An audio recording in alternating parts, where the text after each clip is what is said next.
Okay, this is the universal remote.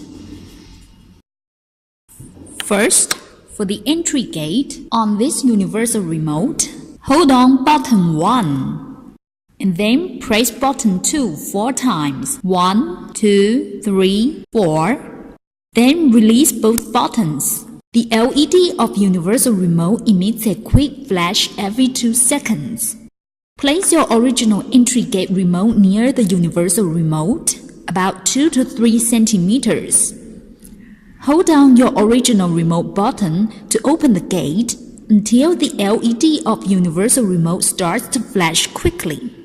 While the LED of universal remote is flashing, press any button of the universal remote where you want to store.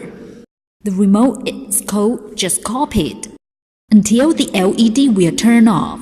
For the garage door openers, use the same process above. However, one more step is needed. The one more step is press the limb button on your garage door opener, the mechanical unit that opens the door.